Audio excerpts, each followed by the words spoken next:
Welcome everyone to another episode of Elbows Tight Podcast. Your host Travis and John. John, how was that? Man, that was really good. We had David Zwoboda on, physical therapist, plant-based coach, medicine. What'd you think? Dude, that was a great conversation. I don't know anything about psychedelics or plant-based medicine. I always hear about it, but I didn't have very much knowledge on what it is or how it helps, or I didn't even know what microdosing was. I know the term, but I didn't understand like what an ayahuasca was, microdosing and whatnot. And today, David breaks it down for a very, simple understanding of what it is and how it benefits people and whatnot. Like John said, David is a plant-based therapist. Also, him and his wife do plant-based therapy with microdosing and ayahuascas down in Mexico. And before you guys think that this episode is, I kind of want to give like a warning. Like this episode isn't going to be like sharing experiences on how badass ayahuasca is and like all that stuff. It's honestly more of an educational interview on how it can benefit you and the people that it helps and whatnot. Right, John? Yeah, and I mean, it's talked about in the jiu-jitsu community, so I definitely think it fits in this podcast. I'm sure people have heard it around the gym. So if you're someone like me and Travis, you're not very familiar with these terms or what it's about, this would be a good podcast for you to get some education on it. Yeah, and it enlightens people. It is something that goes on in the community. We also do talk a lot about like physical therapy and how to improve your mobility and like make yourself more less susceptible to injuries and how you can train around injuries and whatnot. That's like the first half of the episode, and then the second half of the episode we dive into the plant-based medicine. So if all you want to hear is how to PT for jiu-jitsu, that's going to be the first half. If you want to hear more about the plant-based side, that's going to be the second half. I'll probably break it up with the ad in the middle to dive into to split them up. But it's a great conversation. I learned a lot today, so it was a lot of fun. So, John, what was some of the other stuff that we covered real quick?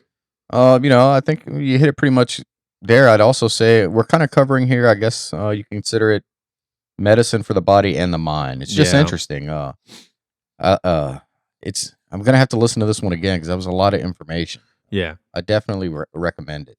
Yeah, John said a good little quote at the end after we got done. No, it was at the very end, right? I don't think that was on the recording. Oh no, it sounds like you're flow rolling with life. Flow rolling with life. Yep. Yeah. Trying out new things, letting it go, and moving on. Yeah, I think that's going to be the name of the episode: Flow rolling with life. So remember, guys, follow us on Instagram, Elbows Tight everywhere, YouTube. Give us a 5-star review on iTunes. Recommend us to a friend. 5-star on Spotify. Check out our sponsors down below. Check out all of David's links down below. He's gonna link some good resources for you guys for plant-based medicine, and go follow him on Instagram too, because he's gonna go ahead and put out some resources on like general warm-ups to help with jiu-jitsu that we don't do in jiu-jitsu warm-ups typically. So go check him out. He's got a lot of good information out there. So thank you guys so much for listening and watching at home, and let us know what you guys think. Peace. Breaking news. Manscaped now sells beard products. That's right. They are once again revolutionizing men's grooming with the brand new Beard Hedger Pro Kit. From a beard trim to a fresh shave, the technology behind the Beard Hedger Pro Kit allows you to shape your signature beard look. Now you can finally use Manscaped products to make sure your drapes match your carpet by going to manscaped.com and using the code ETP20 for 20% off and free shipping. Again, that's ETP20 for 20% off and free shipping. It's time to tame your mane. No one likes a weird beard, so say goodbye to the stubble trouble with Manscaped's Pro Beard Kit. My wife hates when I have stubble. She's like, don't even kiss me. Trim that mustache. And thanks Manscaped for making it possible now. It all starts with the Beard Hedger. This thing is a juggernaut for fixing faces. First off, the cordless trimmer has a rotary wheel that gives you 20 haircutting lengths, all with one guard, so no more messy drawers full of extras and add-ons. That's right. Face grooming doesn't need to be hard. Get 20 different beard lengths in just one guard. The Pro Beard Kit also comes with 3 free gifts: a beard brush, comb, and scissors to ensure your beard is ready to impress. So get 20% off and free shipping with the code ETP20 at manscaped.com. That's 20% off with free shipping at manscaped.com. Use the code ETP20. Manscaped Beard Hedger, 1 stroke, 1 guard, 20 lengths. Thanks, Manscaped, for sponsoring this episode.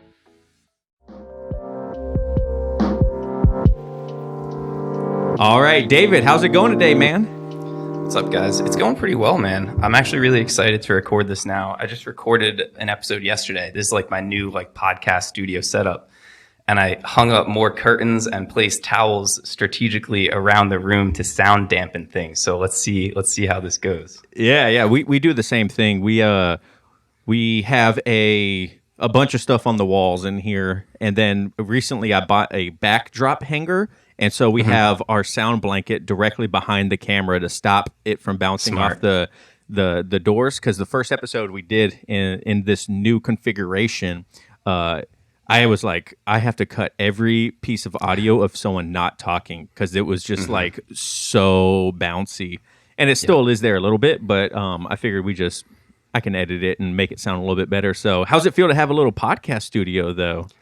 Bro, it is legit here. So to give to give a little background, my wife and I live in Mexico now, in Tulum, Mexico. We were supposed to move into this house over a year ago. And the construction just kept getting pushed back and pushed back and pushed back. And they didn't even tell us, hey, it's going to be delayed a year. That'd be one thing. They told us, hey, it's going to be 3 months. And then 2.5 months go by. And it's like, hey, it's going to be another 3 months. And that happened 4 times. Oh, my gosh. Yeah, dude. So we moved literally within one neighborhood within Tulum. We moved 4 times because we would rent a spot for like a month, thinking we would move in, and then we couldn't renew that lease, and then we had to move out to some other place. It was an exercise in patience and embracing uncertainty. But yes, it feels very good to have a desk and a chair that aren't going to move, and I'm going to be able to sit down here every day. So it feels good. It feels really good. Yeah. Before we go any more into your podcasting and what you do for a living and everything down in Mexico, let's go ahead and jump into who you are, how you got into jiu-jitsu, your background. You can be as elaborate or as quick as you want. Just give me something I can grab onto afterwards. Yeah. Cool, man. I like a question like that. As we talk, you'll hear I'm all about people writing their own stories. So a question like this lets me rewrite it, because if you asked me that a month ago, it'd be different. So thank you. Let's see. So I'm a doctor of physical therapy, right? So I went to school. I went through 4 years of college, 3 years of grad school. I became a doctor of physical therapy. By the time I was 24, I was a doctor. And then I get out of school and I realized my entire life has been structured to graduate with this degree. Now I have it, and I realize I don't actually have any idea what I want to be doing, which is a silly thing to recognize when you're $160,000 in debt from grad school. So there's that. So I worked as a PT for a year in a regular outpatient clinic. That was when I started training jiu-jitsu down in Delaware. Shout out Riptide BJJ is my first academy. And so I was training there, and I had this idea to start a side gig of taking care of jiu-jitsu athletes, because it's an obvious market, right? Everyone's injured all the time. And so that was going to be just a little side thing. But then COVID happened. My clinic got shut down. I got laid off. And I realized I never really wanted to go back to a clinic. So I was like, why don't I make this side gig just my job now? So that's what I've been doing for the last 3 years or so, is building an online business from scratch of taking care of jiu-jitsu athletes. And it's been an interesting journey because they teach you all the physical therapy things in PT school, and they don't teach you anything about business. So there's been lots of lessons. There's been lots of wasted money. There's been lots of, online mentorships and coaching and this and that to varying degrees of success. And I mentioned a moment ago about kind of rewriting stories. So that's what I've been doing for 3 years. And I'm actually coming to a point right now where I'm realizing that I haven't been that successful with it. My clients are getting awesome results, yes, but I almost have this resistance to marketing it and growing this business because it's really not what I want to be doing. So I'm kind of realizing I care more about, I guess, taking care of people's souls, for lack of a better term, than taking care of their bodies. So my wife and I do all of this work with plant medicine, which I'm sure we will get into. And I've just kind of been recognizing that that stuff, it fuels me way more. I care so much more. I'm working with this veteran, this Canadian guy. We're getting him into microdosing in preparation to come do ayahuasca with us. we fucking changed this guy's life entirely in the last 2 months. That shit gets me going way more than like, hey, let's work on your knee so that you can shoot a takedown without pain. Like, that stuff's important, yeah. But like, here's this guy who was suicidal and now he's really excited about life. And like, that gets me going a little bit more. So I guess I'm just at a point where I'm working on figuring out how to bring that shit to the jiu-jitsu community. So this is a great podcast to be on right now. Man, that's a lot to think about.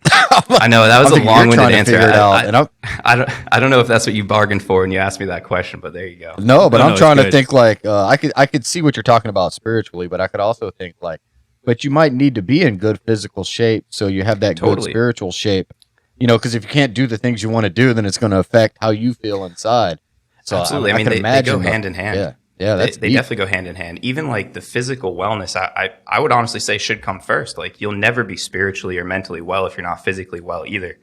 Because I do believe, like, I believe in reincarnation. I believe we're more than this body, but like, we're here on earth right now and you have a physical body. And thank God, because that lets us train jiu-jitsu. So let's take care of it.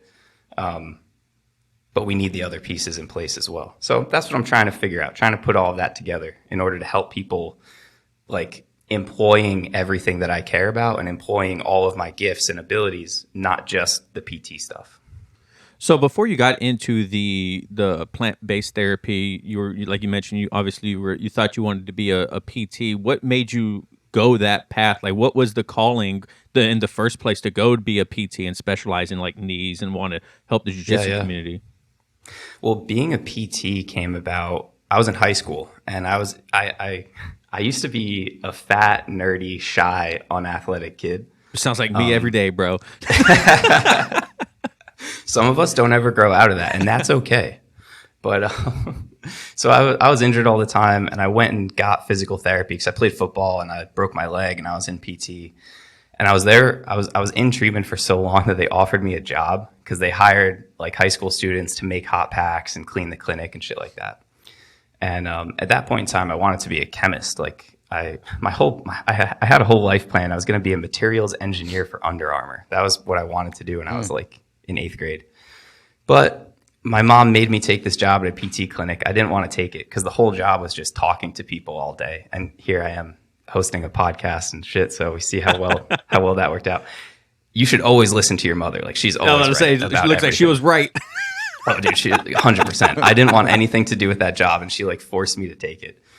So anyway, so I'm working there. I'm like kind of seeing people get better, right? Like, I hated PT when I was the patient, but then on the other end of it, I saw people come in. I saw the physical therapists like doing this evaluation. It was almost to me like a detective. Like, you're putting like these puzzle pieces together, figuring out what the person needed, and you build a relationship with them and you watch them get better and come back week after week, like improving. So that really appealed to me. I went to college actually as a chemistry major to start out with, though, because I figured I can be a chem major and I can go on to pursue chemistry, or I can pursue physical therapy. If I went straight in as like exercise science, it shut down that path towards chemistry, like grad school. However, one semester into college, chemistry lab was not fun anymore. Like, I realized I had more fun in the gym with my friends and like teaching people how to lift weights than I did in chem lab. So I was like, okay, let's listen to this. So I switched my major, went into exercise science, and then went into physical therapy after that. Yeah, it's so interesting how life works out like that, right? Like, growing up, I thought I wanted to be like a teacher and whatnot, and then my uncle was a welder.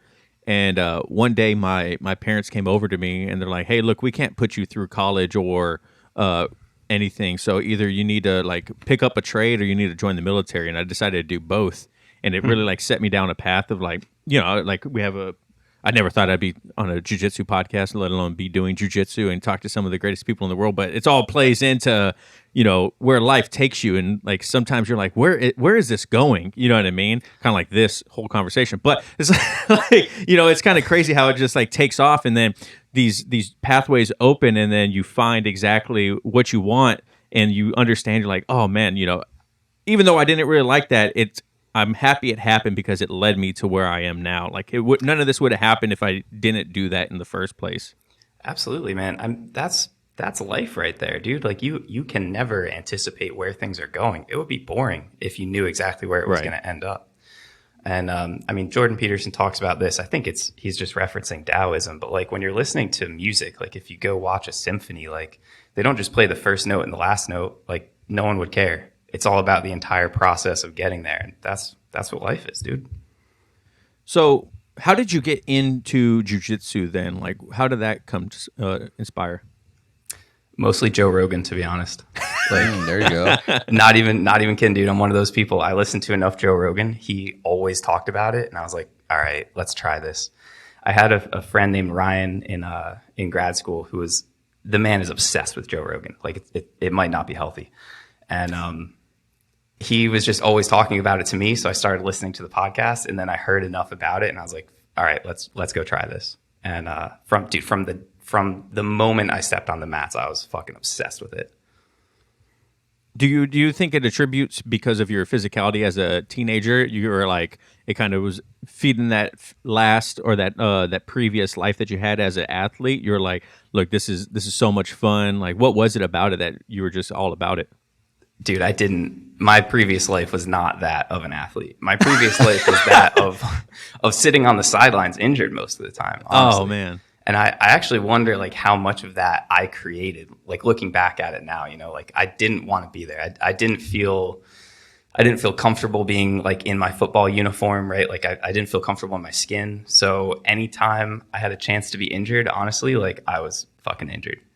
Some of them were legitimate too. I got a bunch of concussions playing football and I was out for a while, but long story short, I was not a child athlete by any means.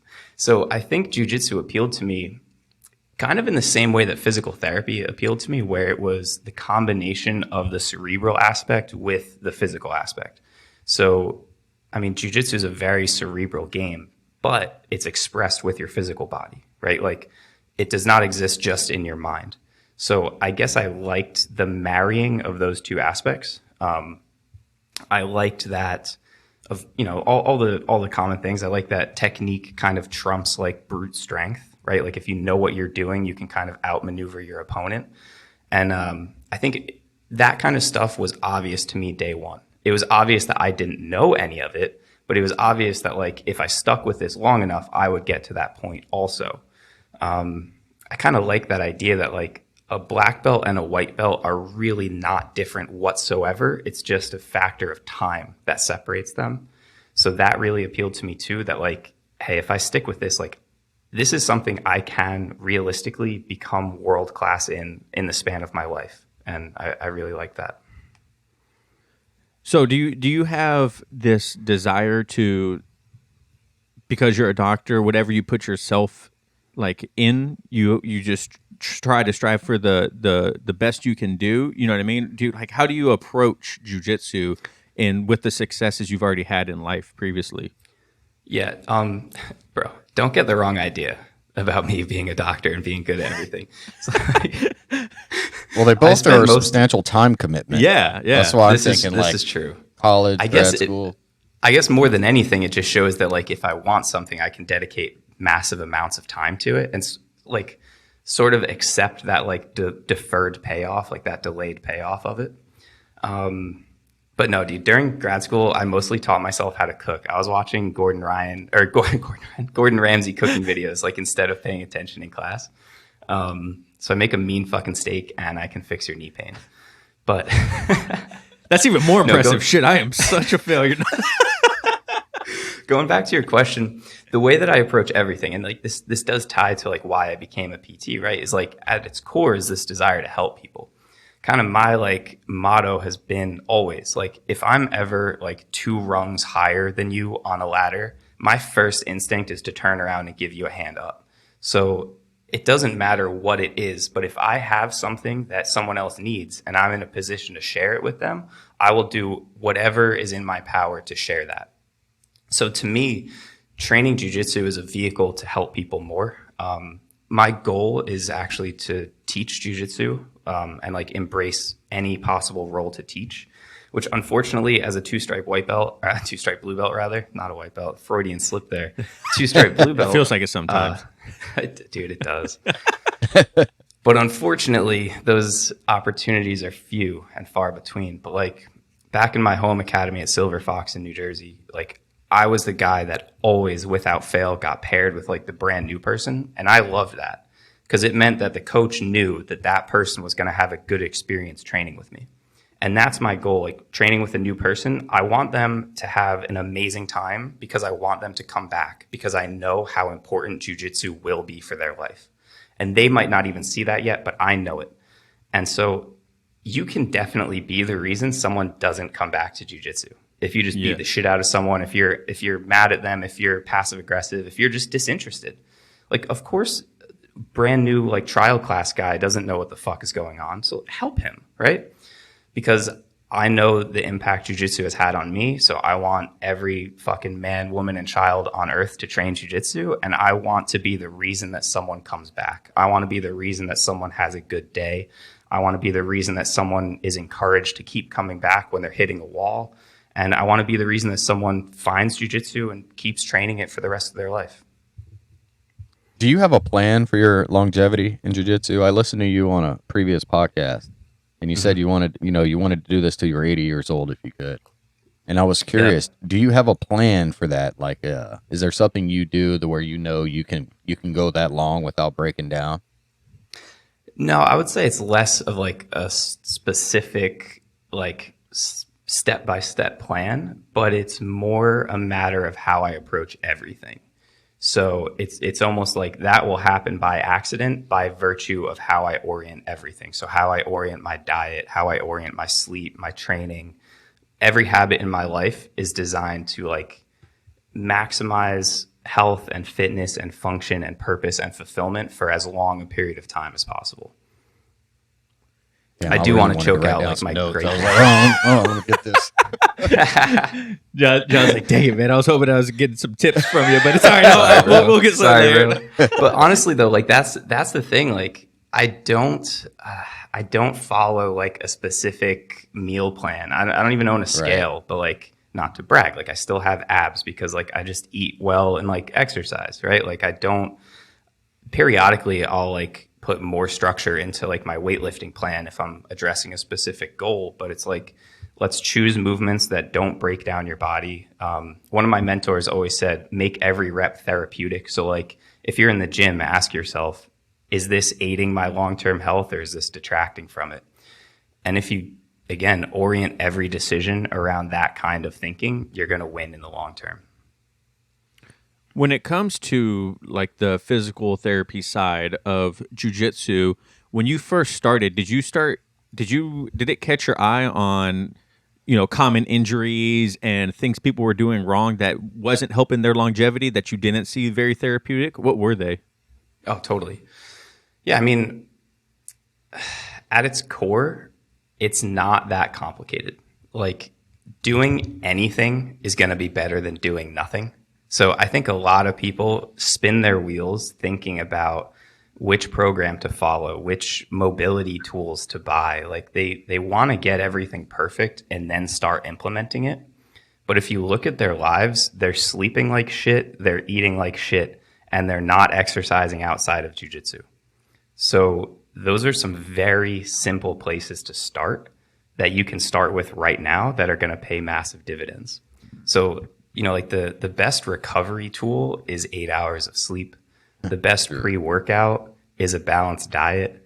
And the best like mobility and training plan is whichever one you adhere to for a long period of time. It doesn't have to be that hard. So that's how I view it.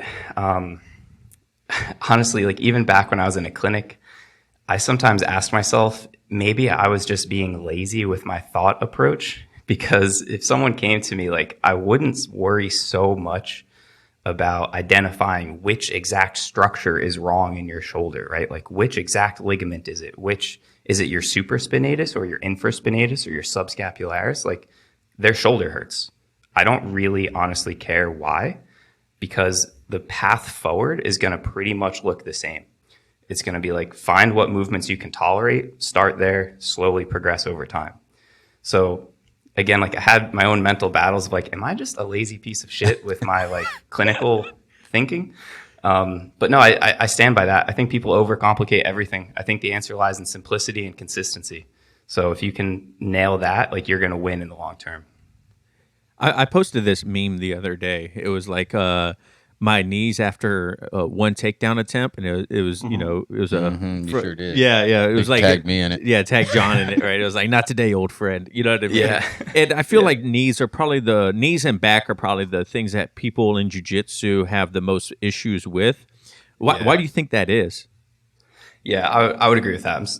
You asked me before, like, injury patterns. So definitely like knees, low back, neck, shoulder. So why is that? I think a lot of these things come back to, again, like, very simple kind of way of thinking about it, a simple framework. So we have, different joints, different muscles in your body have a specific capacity to handle stress in them, right? If you are routinely, in your daily life, you're not asking very much of your body. You're asking it to go up and down the stairs. You're asking it to carry groceries. That's about it. You then go and train jiu-jitsu. You're now asking quite a bit of those structures in your body. So you're exposing them to, like, way greater stress than they're used to, right? That's all the injury boils down to, is where the stress that you're placing on your body exceeds its capacity to handle that stress. If it's by a small amount over time, that's a chronic injury. If it's by, like, a huge amount in a short period of time, that's an acute injury. So someone heel hooks you, they're asking your knee to rotate further than it's capable of, and something gives, right? Like your ligaments or your meniscus. For your knees, if you're asking your knees to perform these takedowns when really they can't actually control and handle that stress over time, that yields in knee pain, right? So if you think about what you're actually doing when you take a penetration step, like let's imagine a penetration step where you drop your knee fully to the ground, right? You're stepping in, you're lowering your level, and you're trying to lower your knee all the way to hit the floor, right? If I asked you to do that right now really slowly and with control, you probably couldn't do it. Like, you probably can't do a pistol squat on one leg and drop your knee all the way to the floor from there. So what happens when you do it on the mats is you just blow through that movement and you use momentum and hope for the best, basically, and your knee smacks the floor. And you don't think anything of it because it's padded and because your adrenaline's going. But what you've just done is you've asked your body to take on way more than it's actually capable of handling. And again, you do that one time, that's okay. But now let's think, you're not a young man, right? So you're up there in age. You've got whatever history of injuries you've got. You've got the accumulation of your training. You've got the fact that maybe you're not eating well and sleeping well, so you're not recovering well in between each session. And now that threshold for your body to handle some shit thrown at it without injury, like that threshold, that buffer zone, is getting smaller and smaller and smaller. So that's where all of injury prevention lies, is how can we reduce what you're asking of your body? So maybe in the short term, that means don't try to hit as many takedowns while your knee hurts. And then the other side of that is how can we expand that capacity? And that's where strength training and mobility training comes in. Right. So if you can, dumb example, if you can like bicep curl 20 pounds, you're not going to be able to defend an arm bar against someone ripping it. Right. Now, if we increase your strength and you can bicep curl 100 pounds, you're going to be able to resist that arm bar much better. Like, stupid example, but that's the principle behind it, is how can we expand that capacity of your body in order to handle the stress that's being placed on it?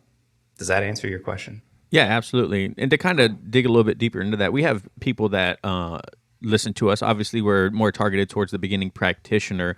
And so a lot of people have these, like we mentioned in our previous episode, they have these physical limitations that they're really worried about, or they feel like they're not able to do jiu-jitsu.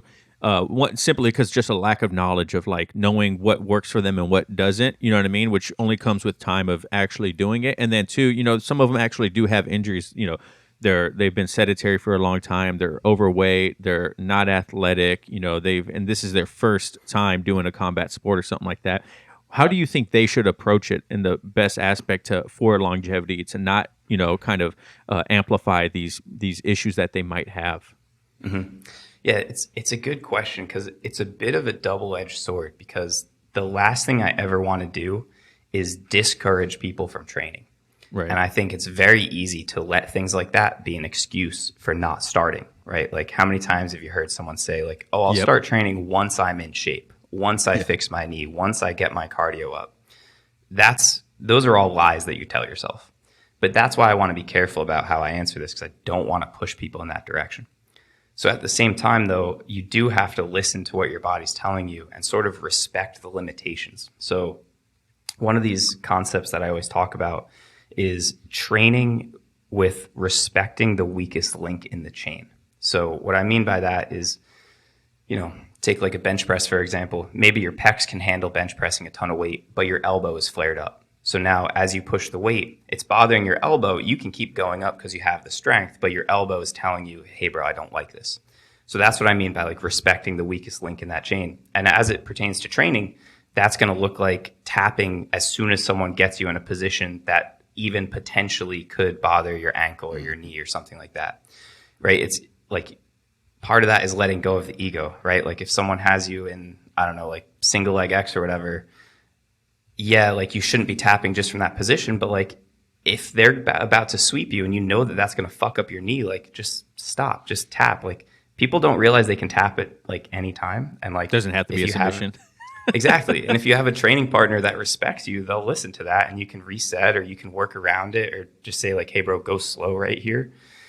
And that's a hard thing for beginners too, because like you still don't even know jiu-jitsu. You don't know how to communicate about these things. You probably don't have a great rapport with the people in the gym. So it's a tricky thing to navigate, but just honestly, like it's as simple as that, of just respecting your body and not putting yourself in positions that would compromise an already compromised structure, like a knee injury, shoulder injury, whatever. Yeah, I think it's kind of challenging too, and I don't know how many people experience it, but when you go speak to a physician, like I'll go to see my orthopedic surgeon or whatever, and he'll be like, well, when did you notice the pain? I'm like, well, try explaining jiu-jitsu to some people that have never heard of it. And their immediate thing is, well, you need to stop doing that. I'm like, no, the injury is not from class or training. Like that's something I think people might encounter. Is I've had 2 shoulder surgeries, and both times when they talk about it, they don't understand jiu-jitsu at all. And I'm trying to explain what I'm doing and limitations. That's something I wish somebody had your knowledge there when I was in physical therapy. That would have been great. Like, no, the Kimuras, no, like stay off the shoulders. But that's a challenge people could see too. It's a huge problem. It's something I used to like make a ton of memes about and shit on my social media of like doctors just have no idea. None. And you're right. The average answer that you hear is just like, first of all, they look at you like you're crazy and ask why you do that. And then the second thing is they tell you to stop. And I do think that's changing a little bit as we have like more younger people graduating and becoming physicians and PTs. And there is more of an awareness and understanding. But unfortunately, that is still the norm. And it leaves people in a bind. So it's like either I don't go to the doctor because I know what he's going to tell me, or I go, maybe he offers you a knee brace, maybe he offers you painkillers or an injection and tells you to stop training. Mm-hmm. You're no better off. In fact, I think a lot of times people are worse off when they come back from a doctor because that doctor has now made you scared or made you feel fragile. So people hear shit like, oh crap. Yeah. Like they do an x-ray of your knee and they're like, oh, you have the knees of an 80-year-old. Like, what the fuck does that even mean? I hate shit like that. Like, what the fuck are you talking about? Yeah, cool. There's some arthritis. So like, here's a fact. Like if you take 1,000 people off the street and you give them an MRI of their shoulder or their back or their knee, up to like 70% of them will have like arthritic changes or degenerative changes. And they're completely asymptomatic. Right. So like if you did an MRI of my shoulder, you would find fucked up stuff in there. My shoulder feels completely fine. So people go to a doctor and they hear like, oh, you have 70% stenosis of the foraminal cavity and you think that you're going to die of cancer. So how long do I have to live, doc? It's like, bro, you're completely fine. So like doctors do a lot of harm, honestly, with the language that they use.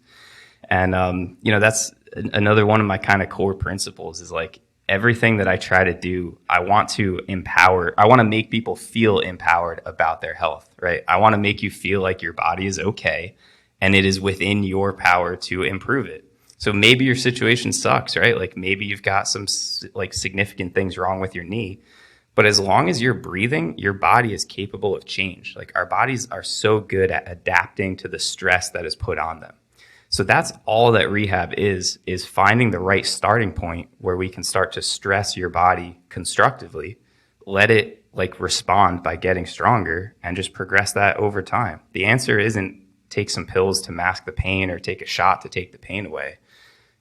It's like, again, maybe lazy clinical thinking, but like it's pretty fucking simple. It's just really hard to actually implement that. And most doctors just make people feel scared about their bodies. Yeah, I think also like when it comes to our community, people like John mentioned, and we just mentioned, is a lot of times doctors don't understand it either. You know what I mean? Like they hear, John puts his shoulders on his stress by grappling wrestling a 20-year-old, that was a former D1 wrestler, and they're like, well, why would you do that? He's like, well, because it's fun, first of all, you know what I mean?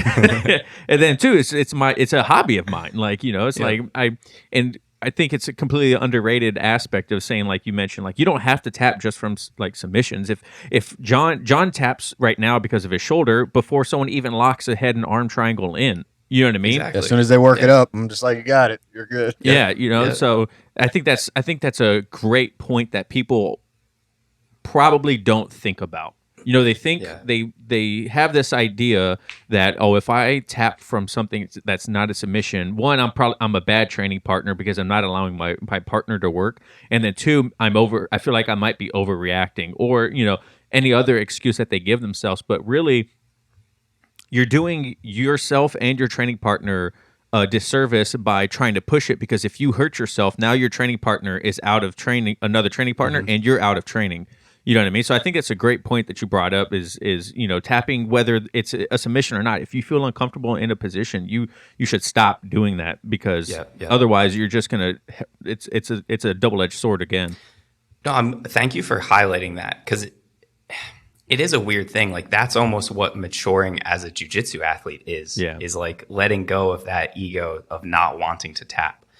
I deal with that a lot because I think it's a thing that like people have deeper carotid arteries, so it's actually harder to choke them than other people.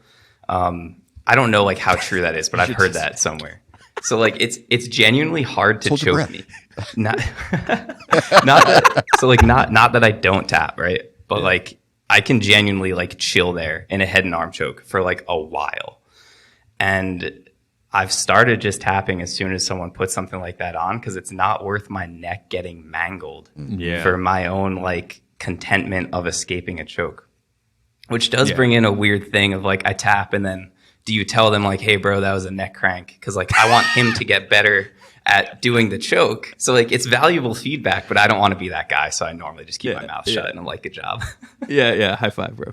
Good submission. If people at home, kind of, this might be a difficult question for you to answer, but say people have, a back injury, a shoulder injury, or limitations in one of their, common joints within jiu-jitsu. If you could give like, just one or two moves that someone could do, this might be very difficult for you to answer, but maybe like a full body warm up, like typical way to help prime their body before jiu-jitsu. Because a lot of times in our jiu-jitsu warm ups, it doesn't hit areas that some people might need a little bit more focus on, so they might have to take it upon themselves before or after class.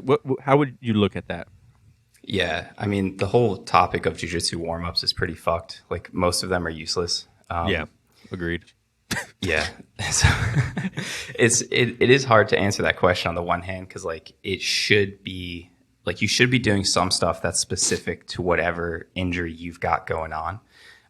There are a few things though that will like always be good. So I'm a huge fan of like lateral lunges, because most of our life takes place in like a straight forward and backward plane.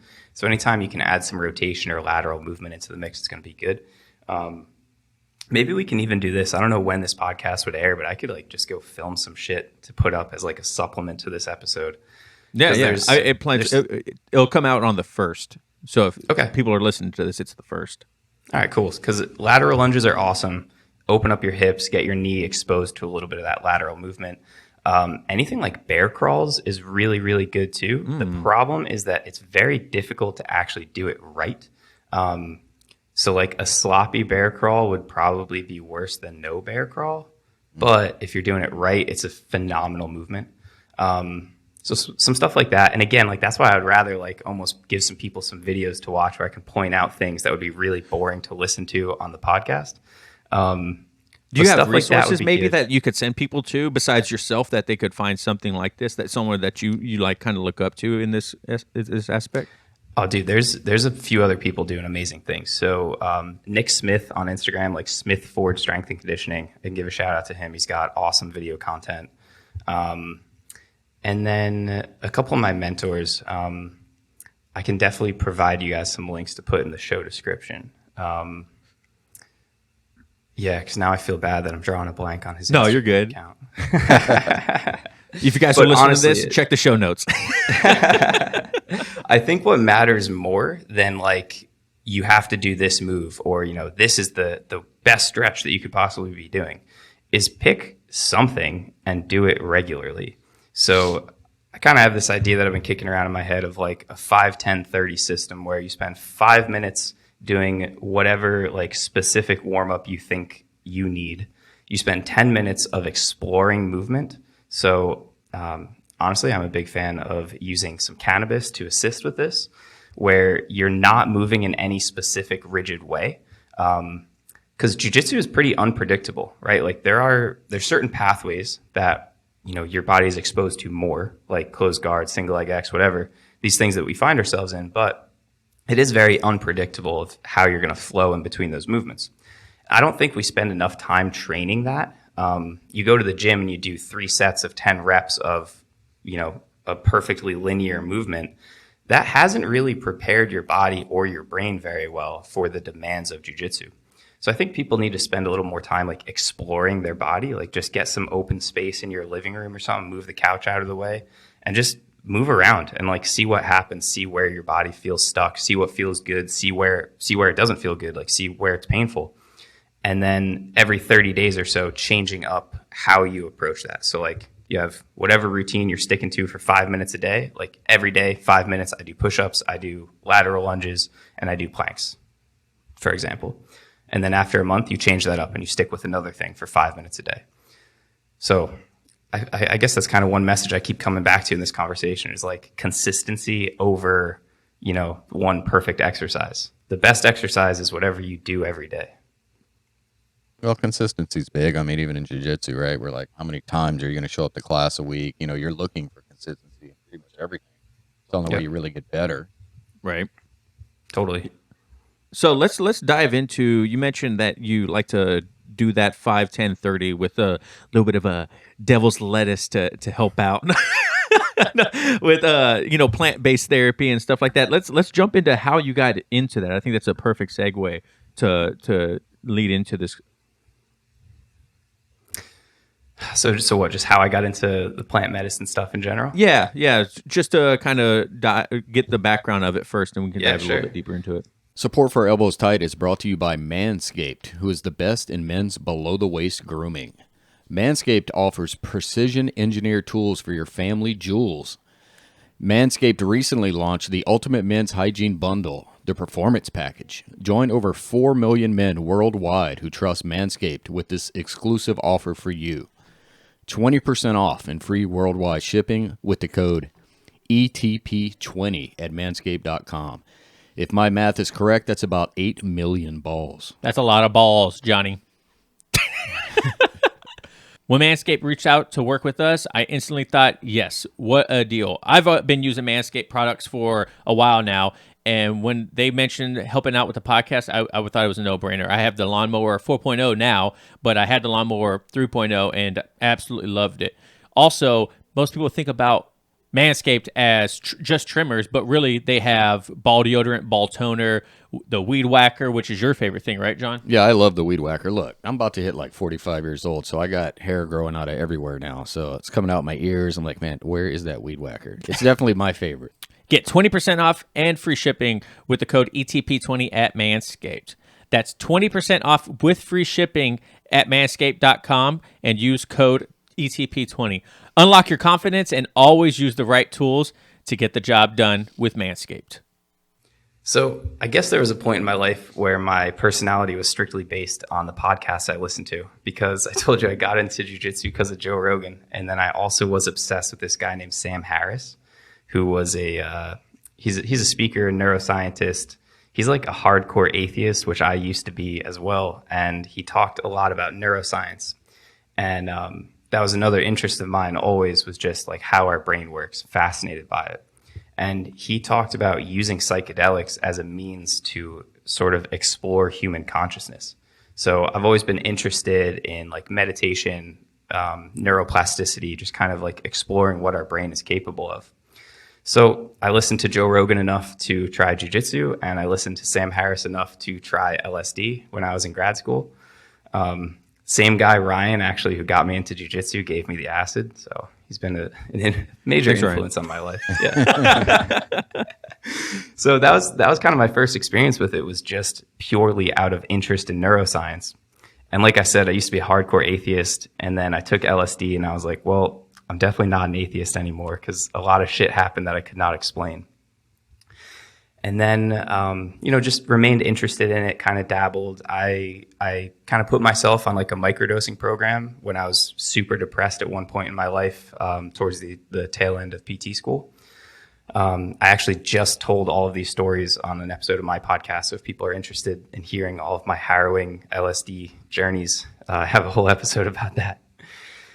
And all of that ultimately led to a couple years ago now, going to Costa Rica to this retreat center called Soltara to sit with ayahuasca, which I can. Do you want to hear a little bit more about? Oh, for sure. Yeah, absolutely. Go right ahead. All right. I know there's a lot of people out there that are interested in this stuff because, like you mentioned, Joe Rogan, Sam Harris, these guys they talk a lot about microdosing. I don't even fully understand what microdosing is either. So if you want to explain that, sure. In this whole amazing story that I'm super excited to hear, then by all means.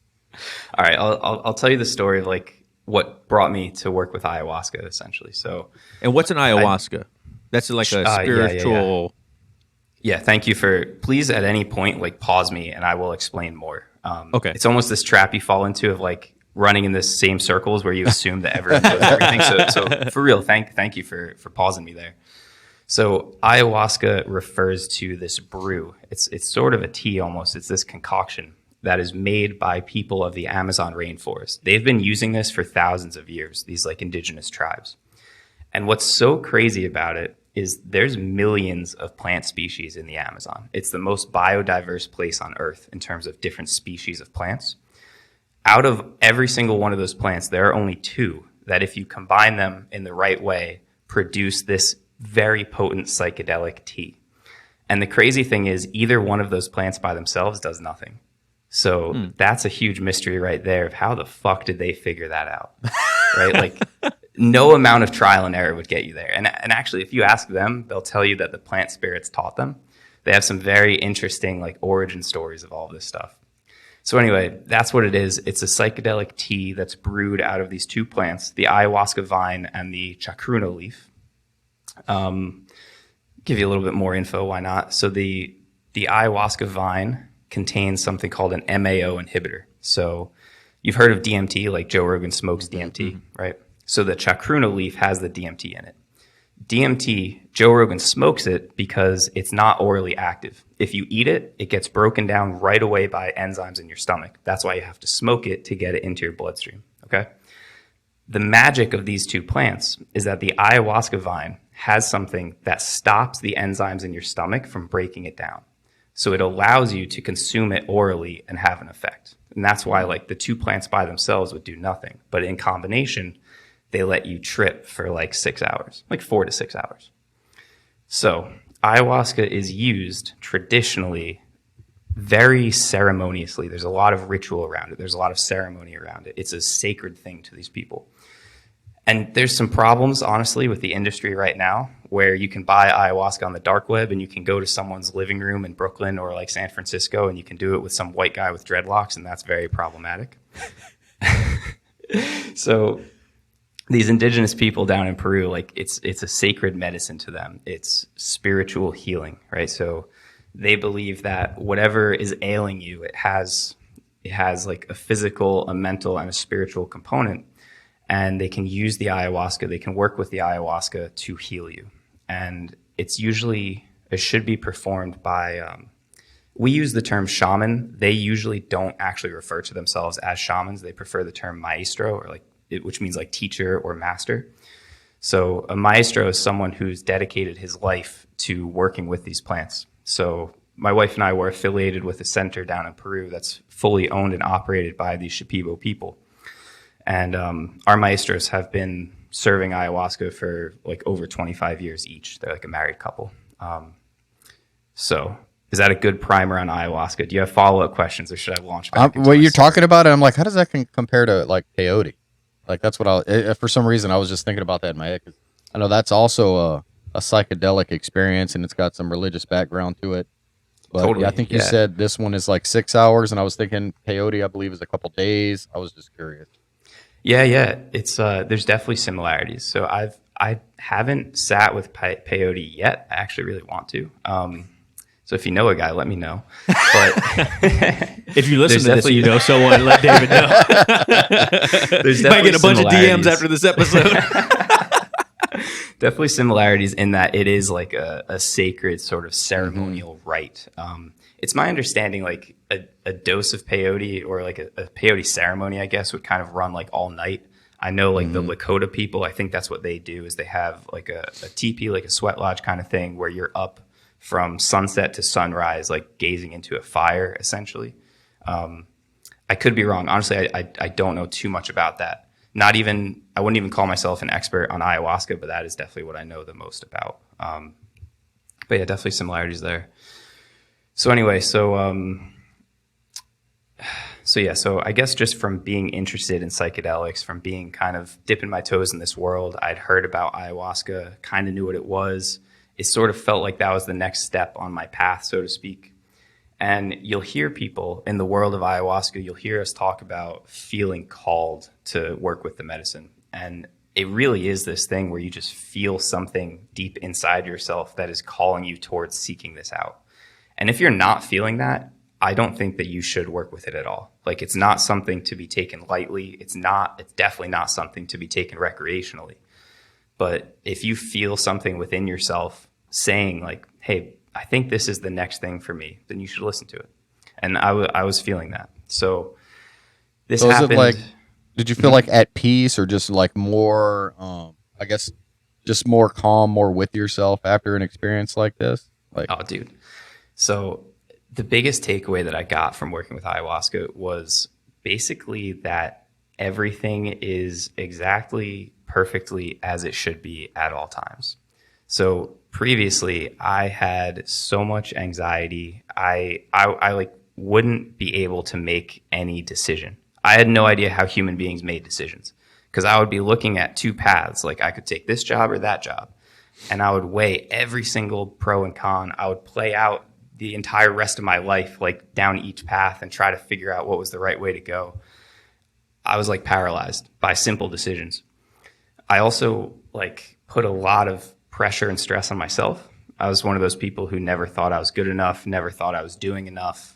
The entire outside world was telling me like, oh, wow, you're a doctor. Wow, you have an amazing career. You did so well in school. Good for you.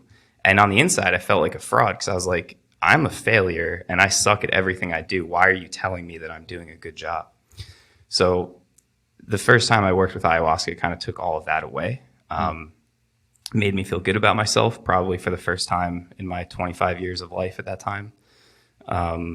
Made me feel like everything was actually going to work out okay for the first time in 25 years.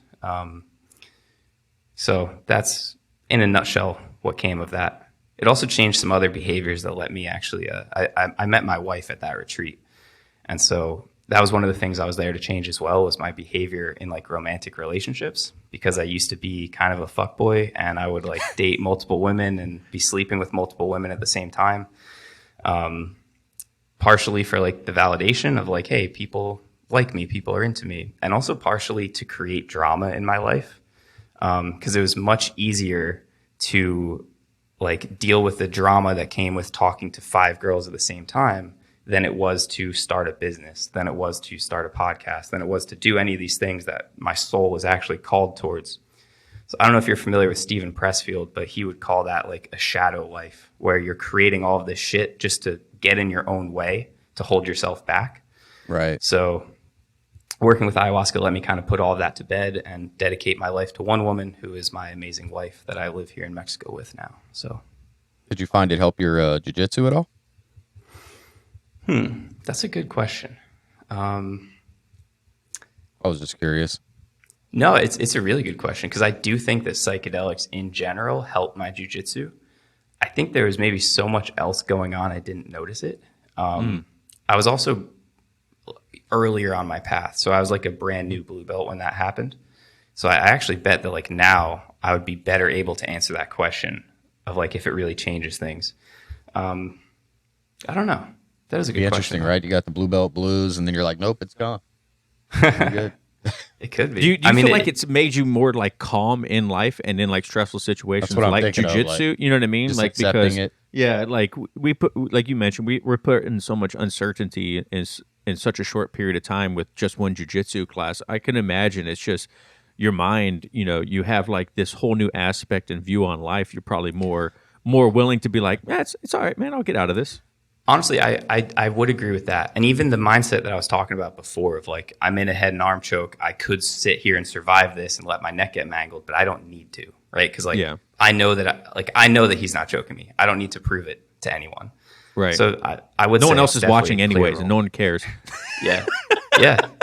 So yeah, I think it does help you kind of subjugate the ego that tries to come out in jiu-jitsu a little bit more. Kind of put things in perspective of like, is this serving me the best possible, or am I actually like kind of hitting myself in my own dick here with my behaviors? That's a good way to say it. So when you do these these trips, or however you want to call it, these trips with psychedelics, when you're done and you're coming down, are you taking notes on like what happened? Are you like how do you keep track of like? Do you talk to people afterwards and kind of gauge and understand what's going on and how it can like apply to your life? Yeah. So the question you're asking is kind of getting to what we call integration. So there's a huge emphasis that we place on preparing for an ayahuasca retreat and then integrating from it after.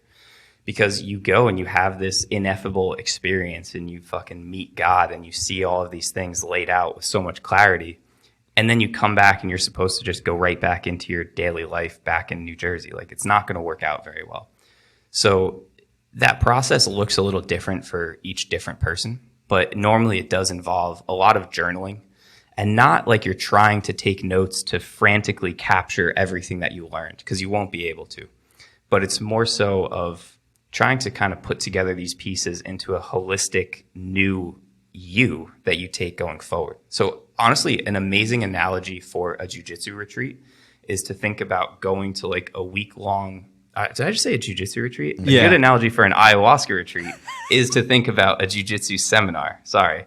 So it's funny, I've got the two things on my brain. So I knew where you were going. I was like, we were following. Yeah. Like, all right. So going to work with ayahuasca, when we say like do ayahuasca, oftentimes you'll hear people say like sit with ayahuasca or sit with Mother Ayahuasca, because we kind of personify the spirit of it. So you can think of it like going into a week-long private ceremony with like a master jiu-jitsu teacher. And so you're going to go into that with some questions, right? You're going to take some time to prepare and analyze your game, analyze your strengths and weaknesses. And you're going to know like, okay, every time I'm in this position, I fuck up. I want to ask my coach like why this is happening and what I can do differently. That's what the preparation phase is like. It's reflecting on your life, just like you'd reflect on your jiu-jitsu, to identify what questions to ask.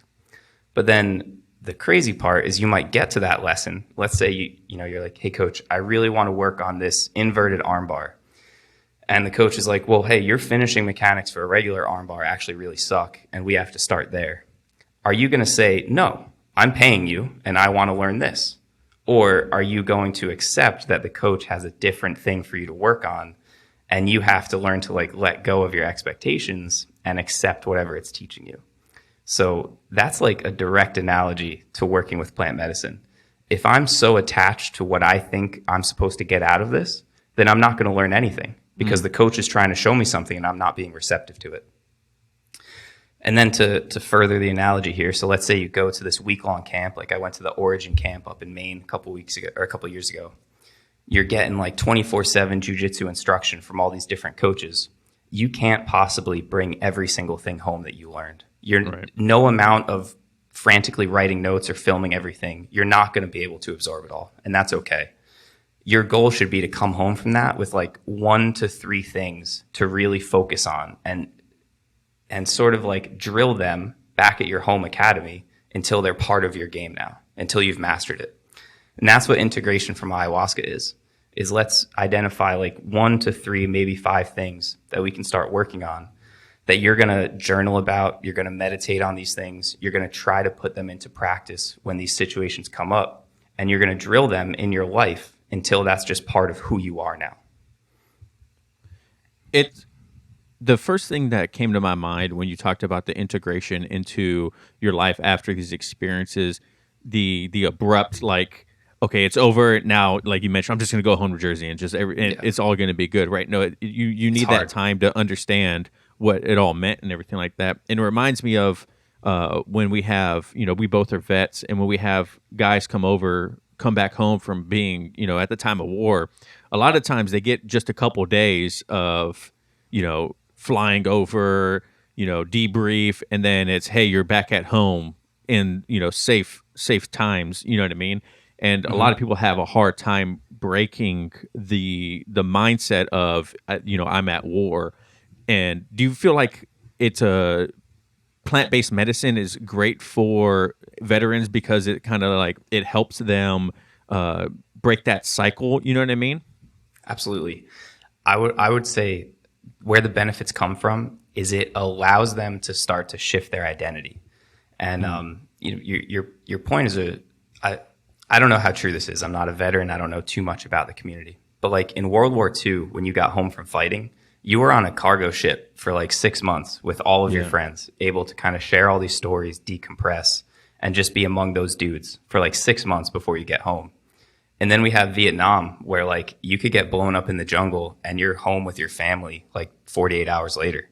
Yep. That can't be good for your psychology. So I agree with you that like I think that just abrupt transition is where a lot of problems come from, because it doesn't allow you to shift that identity from I am a soldier at war to I am a veteran now. Like that's behind me. I am at home now. My war fighting days are over. And to me, that's sort of the magic that plant medicine allows these people to start to take off that old identity and figure out who they want to be now. So I can share a little bit about this guy, Toby, only because he's so open on his own Instagram.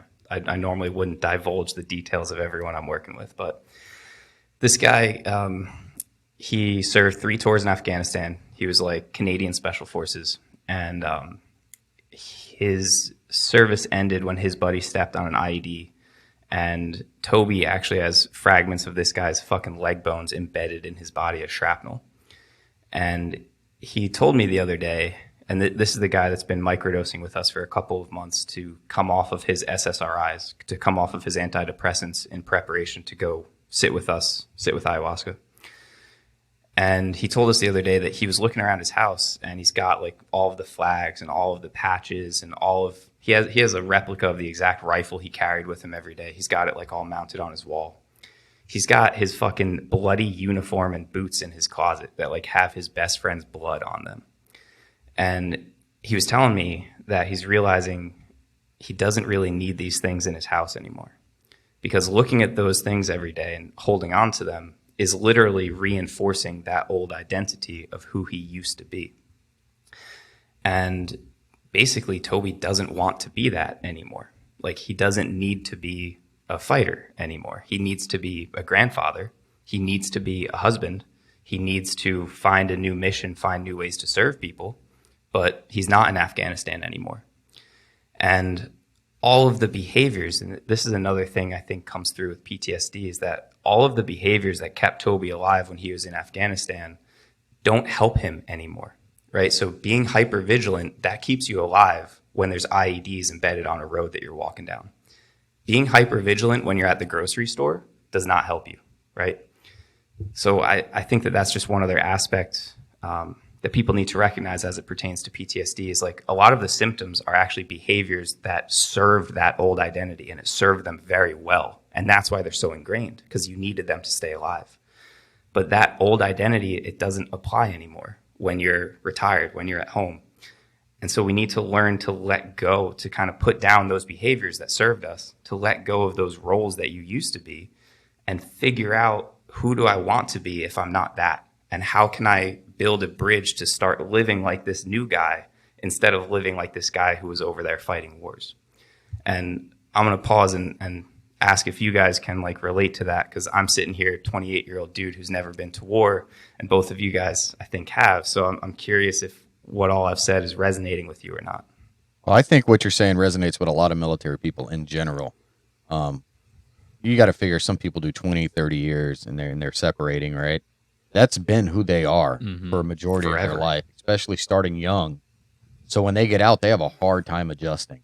A lot of people die right after they do 30 years, and they die within 10 years of their service. You know, they lose completely who they are. And it's even the ones that aren't in a war zone. Yeah. It's just that's their identity, was that military for 30 years. They have a really hard time leaving that, you know. Me and my wife, she hates it. When we go shopping or we go out to eat, I never ask for a veteran's discount. I don't like asking for it. Same. I didn't join up for a veteran's discount. Like, that part of my life to me is over. I don't like to ask for it. I don't even, you know, Veterans Day and all that stuff. Like, I'm not about that anymore. Like, that's so far gone from me. The things that I like from the military, which carry over now, are like jiu-jitsu. You get the same camaraderie. You get that same group of people that are going through a shitty, sucky situation. And you make great friends in class, right? Like, everyone's getting choked out. Sucks for everybody. Yeah. You know, but yeah, I think if your identity is made when you're in the military, they have a really hard time. Mine wasn't made in the military, so it was easier for me to adjust when getting out of it, because I knew that's not who I was. What do you think, Travis? Yeah, I would agree with John. John, I think, hit the nail on the head right there. I used the military as a tool to, you know, place me. I thought I wanted to do, you know, be a career guy, and then I started to realize that, you know, I was good at the military. You know, I made rank fast and whatnot. And then I was like, you know what? If I can do this in the military, in one of the hardest jobs, you know, out there, then I can only imagine what I can achieve outside of the military, right? And so I kind of already had that mind of like, this isn't who I am. I'm just using this as like a stepping stone to who I want to become. But that's not to say that it's not hard, even as someone that I didn't go to war. But, you know, even as someone that did just under 7 years active duty as a leader, you know, I led people, I told them what to do and whatnot. There is that transition period of like, hey, December 31st, 2015, I was in the military. January 1st, 2016, I was not. You know what I mean? And it was a little weird, because I took the uniform off, and my first job, I was like, hey, so what time is my lunch? And they're like, whenever you want to take it. I was like, okay, what time am I supposed to be to work? They're like, whenever you want to show up. You know what I mean? And it was like, my first job outside of the military was a company built on trust. They're like, do whatever you want as long as you get your job done and within reason, right? They're like, but you know, it's okay. And so that was so weird to me that, you know, I was 25 when I separated. And so it was so weird to me that people were treating me like a 25-year-old. In the military, a 25-year-old is a kid still. You know what I mean? Like, well, everyone in the military really is still a kid. I mean, you retire, if you join at 18, you do 20 years, you retire at 38 years old. You're still a youngster, you know, with a lot of time still ahead of you. But it was just weird. One other thing I'm hearing from both of you guys is that joining the military, like, it's like it served a purpose, but you didn't need it, in a sense, to be whole. And that's my impression from a lot of the folks I've talked to who struggle when they get out of the military, is that they joined the military to prove that they were tough enough, or to prove something. And they sort of need that to fill some hole within themselves. And so then when that's taken away, you've got this almost double problem of forging a new identity and not coming from a place of wholeness in the first place, which is a problem with like any sort of abusive relationship or anything like that. Like, you're choosing that because you're not good by yourself first. So I don't know. I've heard a lot of stories from like special forces type people that there's a lot of guys with a background of like childhood sexual abuse, actually, because they've decided that they're going to become the toughest motherfucker ever, so no one can ever do that to them again. And that's kind of what draws them to that field of work. So yeah, I agree. And I've heard that too. And I've also, we always joke about the guys that are like the toughest to work with. You know, they're like just jerks the entire time. They make everyone stay late. You know, they make you do unnecessary things.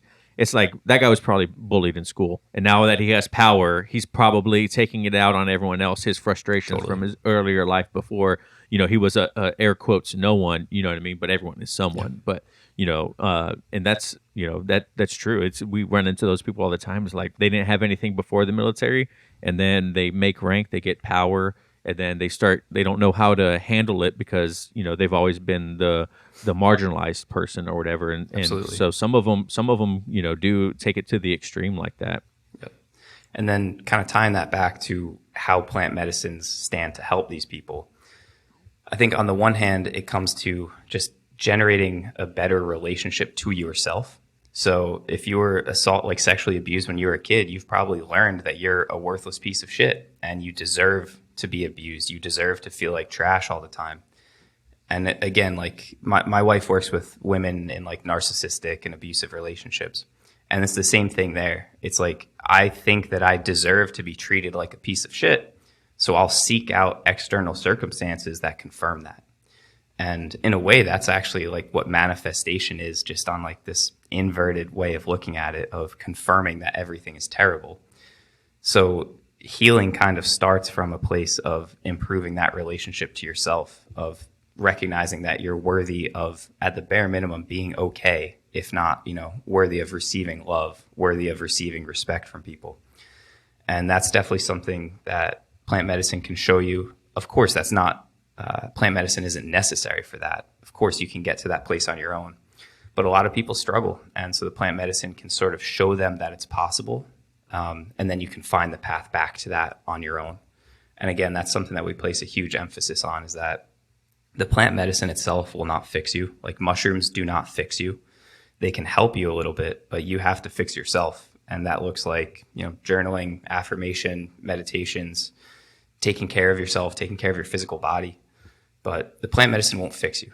I think that's a key thing to harp on. And it doesn't fix everyone, because if you come into it with that mindset, you're not going to have a great time coming out of it and still having all these problems and now feeling worse because it didn't work for you, or you must have done it wrong or something like that. If people want to get into this, you know, say this kind of resonates with them, whether it's, you know, a jiu-jitsu practitioner that feels like, you know, they have some self-doubt or imposter syndrome or something like that, you know, they have like some internal struggle going on, or is just a veteran or whatever, how could they get into it without having to go like down to Peru and do an ayahuasca? Is there anything like locally that they can do that kind of not obviously get the same experience, but very similar? Yeah, absolutely. And yeah, like going down to Peru should not be the starting point for anyone. People are booking airline tickets right now. They're like, well, Dr. David said. I mean, we do have 4 spaces. My stuff is good. We do have 4 spaces open for our May retreat, so it is. There you go. I mean, for one thing, my wife and I actually have put together this entire like 3-month program of teaching people how to microdose. We do not supply the medicine because that would be illegal, but we can sure as hell teach you how to use it. So that's the one thing, is like seek out probably like microdosing to be the first place to start dipping your toes. Can you explain microdosing for me? Yes, absolutely. Sorry, I didn't mean to interrupt in the middle of the sentence. No. I'm glad you did. And I will in one second. But I wanted to make this other point that like even that doesn't need to be a starting place. Like you can do all of the things I'm talking about without the plant medicine. Almost like how what we were talking about before with like the doctors and everything like that.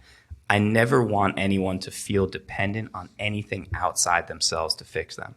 Just like an injection is not going to fix your knee, a knee brace is not going to fix your knee, you are going to fix your knee.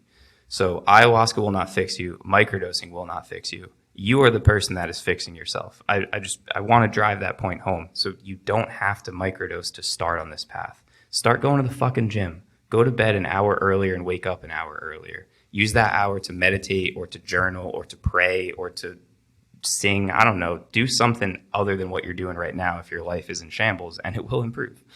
But I can go back to answering your question about microdosing. So to microdose is to take a sub-perceptual dose of one of these psychedelics. So let's say mushrooms, for example, a heroic dose would be like a lot. That's what we work with when we host private psilocybin ceremonies. So if someone comes to us and they want to go deep with it, we give them 5 grams of mushrooms.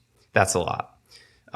Anywhere around like 0.5 gram to 1 gram, like you're feeling it, right? So a microdose would be anywhere from like 50 to 200 milligrams. All right. So like 0.15 grams is usually the sweet spot for most people.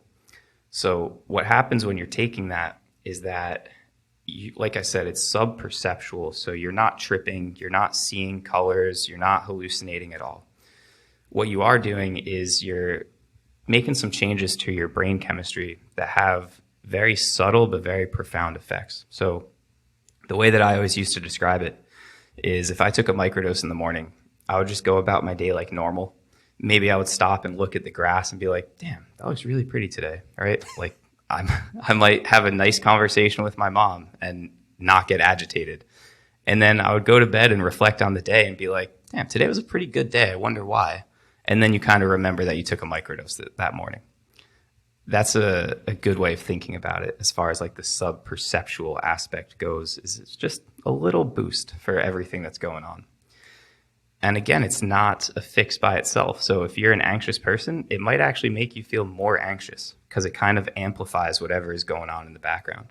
That's why it's so important to do some work on your own of trying to make your brain a nicer place to live. And then the microdose will amplify that a little bit. Is that making sense? Mm-hmm. Yeah, absolutely.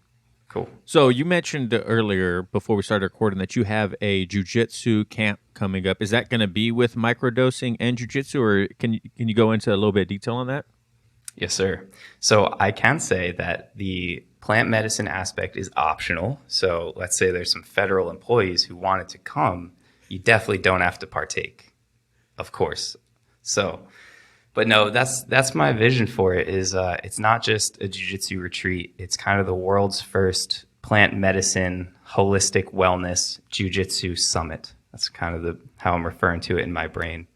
So yeah, we're going to have a plant medicine option, like a plant medicine package available to people because I want to expose people to microdosing. So I want to microdose and flow roll every morning.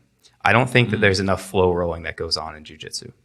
I think that there's, dude. It starts off flow rolling. Exactly, but no one like actually flow rolls. Like no one flow rolls. I struggle with the flow roll, so I get it. I do too. Like it's hard to keep it that way. But dude, I'm telling you right now that microdosing makes it better. It makes your brain more flowy. It literally. All right, maybe we can put a pin in this and discuss some of the neuroscience of like what's going on in your brain when you're on psychedelics. By all means, bro. Also, how are we doing on time on your end? Because I can talk about this for like days. I'm fine. I'm good right now. Cool. All right. So there's something I would in leave your it brain. to under an hour if possible. This explanation. So there's something in your brain called the default mode network. So this it's basically running at all times in the background. It's almost like the default operating system that your brain's got going on. So if you're sitting there doing nothing, the default mode network is running, okay? You can think of that almost as like the main highway. So if you're driving to work every day, you always take the same route because it's the fastest route. No matter what's going on, you're on that same route every day. So that's kind of the circuit through which all the information gets processed. When you're on psychedelics, that default mode network, it gets shut down just a little bit. It gets kind of dampened. So now, instead of taking that highway, you're going to take the scenic route to work. And you're going to notice like, oh shit, there's a new building over there. Like, wow, that, you know, those flowers look really pretty. You're going to drive by all these things that normally you're not driving by on your everyday commute. And so that's what psychedelics do is they dampen this default mode network, which allows all of these other connections in your brain to have more traffic on them. It allows them to be more active. So all of your neurons in your brain are interconnected, like all over the place. But some of those connections never get used and others get used more. And that's like that main highway. So when you're on psychedelics, that main highway, again, it gets shut down, and more of that traffic is routed through all of these scenic pathways. And that's why at large doses you get like synesthesia effects, where like you might taste a color, or like you might be able to like see a sound. And people with synesthesia have that normally just because their brain is a little bit different. And so people on psychedelics report that kind of shit because instead of the information going the fastest route, it's now taking the scenic route through your brain. So if you pair just a little bit of that, just a microdose, if you pair that with flow rolling with a good partner under the right circumstances, it will become the most fun, most flowy roll that you have ever had in your entire life. Because kind of the point of flow rolling is to explore all of these different avenues, right? Instead of just trying to go for the choke, you know, you put it on and then you move past it. You say, what else can come up from this position? And you allow that flow to actually occur. So I'm really excited to expose people to this and to kind of show that it's possible. Because a lot of people like don't know what microdosing is, or they're scared to do it because they don't want to trip when they're at work or something like that.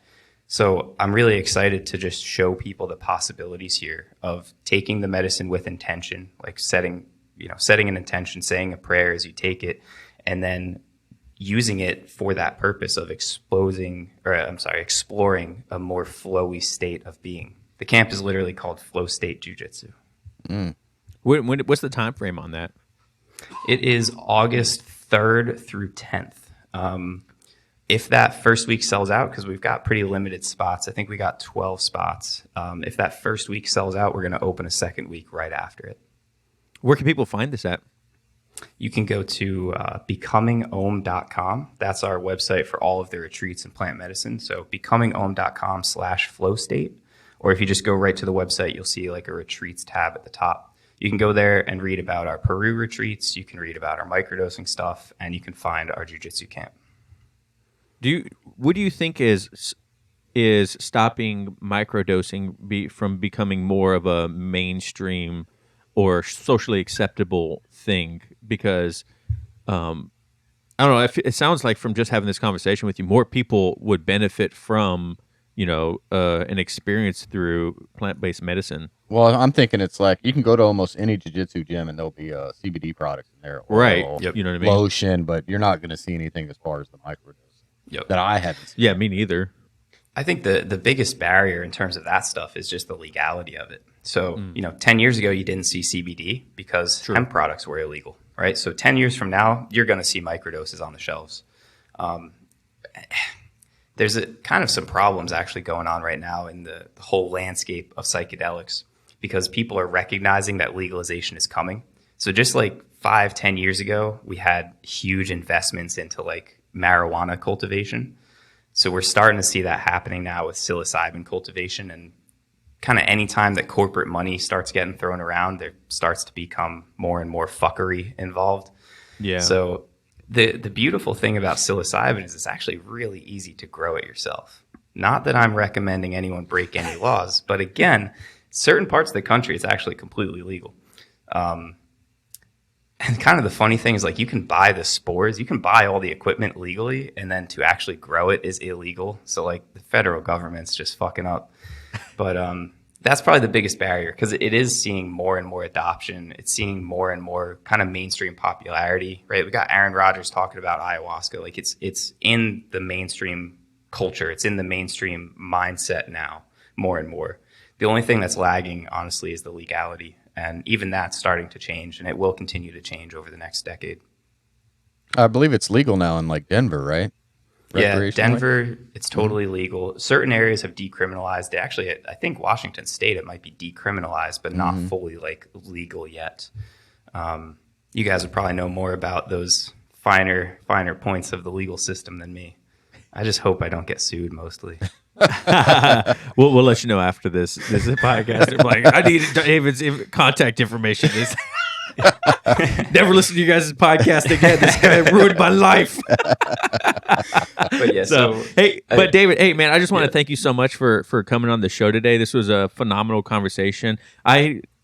Before this, I knew very little about plant-based medicine, about DMT, ayahuasca, all that stuff. And I feel like you really broke it down to a point to where someone as dumb as me can understand the benefits of it and what exactly, not exactly it is, but get a very good understanding of what's going on with it and whatnot. So thank you for that, for not breaking it down to like a Andrew Hubbard, Huberman like level of like, but very, very consumable. So if people want to follow you and see your stuff and talk to you, where can they do that at? Yeah, probably a best place would be Instagram, just David Z BJJ. Keep it simple. I've got my podcast. If people want to explore more of these topics, I've got a bunch of episodes I recorded with my wife, kind of diving deeper into microdosing, into ayahuasca, all these kinds of topics. So that'd probably be the best place to go learn about it some more. Perfect. John, you got anything else? No, man. Thank you. That was great. Yeah, that was the whole great conversation. Let us know what you guys think at home about it, and let us know if you guys end up doing any of this stuff. So, but hey, thank you guys so much for listening and watching at home. And remember, no oil checks here. All right, guys. Peace. Thank you, guys.